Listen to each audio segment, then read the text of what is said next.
Is this buffalo sauce in my yogurt? Haha, pranked.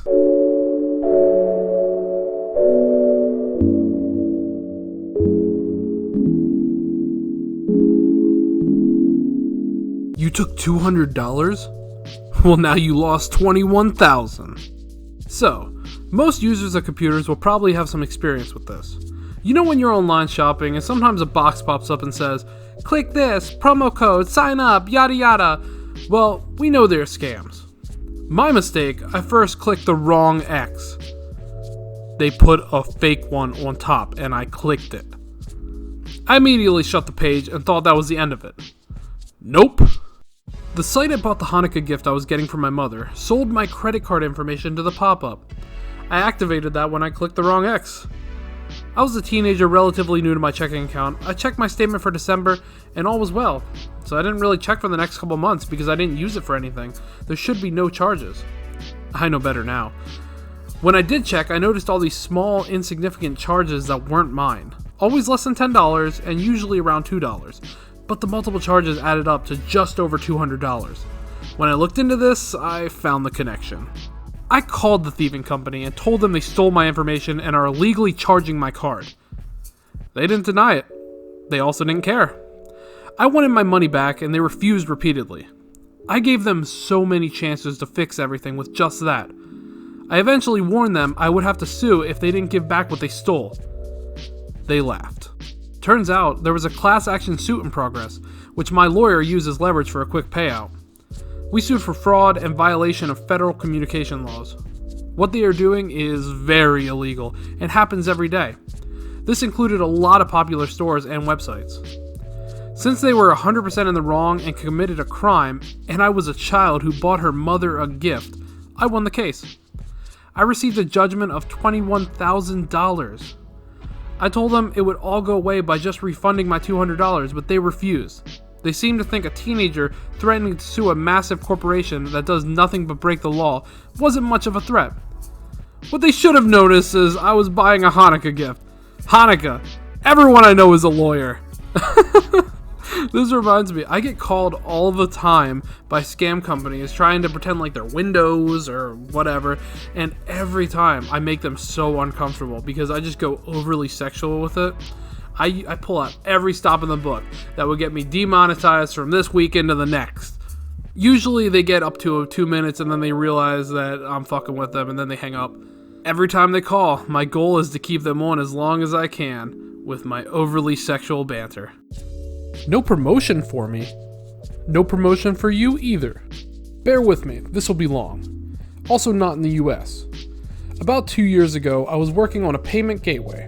They are in charge of being the intermediate between the credit card companies, banks, and other payment methods and the e-commerce site for a customer. Think of it as something really close to Stripe or PayPal. I was working as support agent L2. Around December, everyone was in audit mode as the internal auditors were coming to our county branch. It was a mess. The system didn't have a way to know if someone made changes to the bank accounts of the customers. So if someone got into our system, they could change the bank info. And as most customers had their payouts automated, this was a huge security breach. I wanted to get into an internal position as a data engineer, so I told my boss that I would work on creating a system to log all the changes in the bank and customers' info. I had to do something really similar before. All the data was in the system, just that it wasn't really easy to pull it out. He recommended me to his boss, the VP of Operations, and I was assigned the project under the promise that I would get the position if I was able to pull this out in less than a month. After maybe 15 days, working an average of 11 or 12 hours per day, I developed the code to extract the info. The internal auditors were happy, the VP was happy, hugs, kisses, but no promotion so far. This was around the end of the fiscal year, and suddenly the VP decided to leave the company, and my position got lost into oblivion. Talked to HR, to everyone, and no one could help. Not even my boss, as he was a mere supervisor with no power at all in the company. I was infuriated and did what any sane person would do, started looking for a new job. Fortunately, a position in another company had just opened, but they told me the process would take a long time as this position directly with the USA and not related to any local operation, so this would take time. The process would take around 2 months or so, and they asked me to be patient. I was in no hurry, and the position was amazing, so I told them I would wait there 2 months. In the meanwhile, the financial director and the cybersecurity lead wanted to have a talk with me. They wanted the project to be escalated and create something even more powerful. As I didn't want to be part of this anymore, I told him that I would need my boss's approval, and even after that, I had other things to do and other responsibilities with the sales team.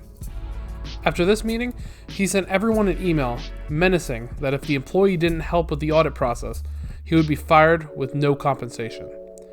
He was after a CFO position that the company opened, as they were moving all of their continent operations to my country. I ignored him, and was shielded by my boss and the sales team, as there was no time for any type of new development, as we were getting all the customers from the other countries. After the 2 promised months, the other company gave me a written offer, which I gladly accepted. I got an email in my last week from the financial director's boss, asking me to move into the project as this was priority. I had already sent my 2 weeks notice, but these guys didn't know. I sent him back an email informing him that I had nothing to do with that the financial director was an asshole, menacing everyone, and that I was happy to announce that this was my last week in the company. The email chain after that was wonderful, but I didn't even bother to read it anymore. My last week, I had lunch with almost everyone in the sales team and the client services team, and had a goodbye lunch with all my team on the last day. After that, someone told me that the financial director was forced to apologize to everyone for his behavior. They hired a new CFO from Poland, who was a pain in the ass for him and his lazy team, and that the cybersecurity lead was now in charge of scaling the project I left, and you would see him blaming me every day. Too long, didn't read. Got no promotion, looked for a new job. Financial director menaced to fire me, and instead I took his wanted promotion with me when I quit. This is so realistic, to be honest. If I had a nickel for every time me getting promoted was simply overlooked as not important enough to deal with right now by managers, I'd be a rich man. I like how the story is a gray area between petty and ProRevenge. He didn't have to do much other than his normal job duties, and just refused to go above and beyond.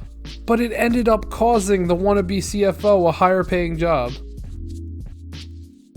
Refused to give me my money? I refused to let you make any. I owned a sign company. I received a phone call from someone at a local mall. He was opening a restaurant in the food court. The catch was that he wanted to be open in 2 weeks for Black Friday, the busiest shopping day of the year. I met with him and mall management at the same time so that we could discuss ideas and get approval at the same time to speed up production. Got everything okayed, from his big overhead backlit menu sign, smaller signs on both walls, and signs for both registers. All in all, it was going to be a pretty large order. I typically get a 50% deposit, but the customer said something about international money transfers, and the mall management jumped right in to explain that payments were taking a couple of weeks to process, but everything they charged him had been paid. Because I had been doing a lot of work in the mall, I was trying to help them get this guy open. I agreed to do it without the deposit. I did layouts, he approved them, I showed them samples, he approved them, I got everything finished and installed the Tuesday before he needed them. That's when things went downhill fast. He immediately started complaining that the material was wrong, even though he'd seen samples, and it wasn't what he wanted. Then he complained that the graphics were wrong, even though he'd approved them. He complained that the prices were wrong, even though they all matched the menu he provided. Wednesday afternoon, I called him again, and his wife answered. She cheerfully told me that I could take down my damn signs. They weren't paying for them. They had ordered signs cheaper from someone else, but they couldn't get them ready in time, and as soon as their other signs were ready, mine were going in the trash. So, realizing that I'd screwed myself by doing the job without a deposit, I hung everything on her little side comment that I could take down my damn signs. Thursday, I had a delightful Thanksgiving lunch with my family. We watched football, we laughed, we enjoyed the day. I took my wife and kids home, loaded up a ladder, and joyfully went to the mall. I'd done enough after-hours work at the mall that I knew there would be a door open somewhere, and people in the large stores getting ready for the Black Friday crowds.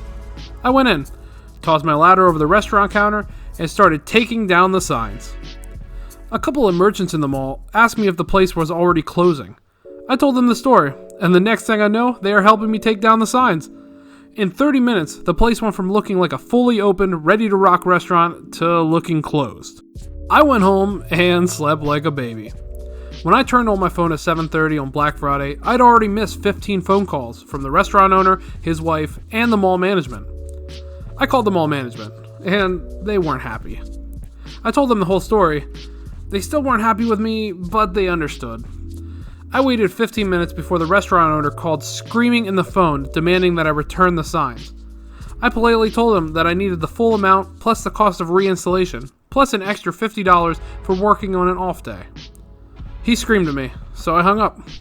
He called back once more and demanded that I bring them back and he would pay me the next week. I said no, I needed cash. He screamed at me again and I hung up. I avoided them all because screw Black Friday, but from what I hear, it was comical. His entire blacklit sign was nothing but lit up bulbs.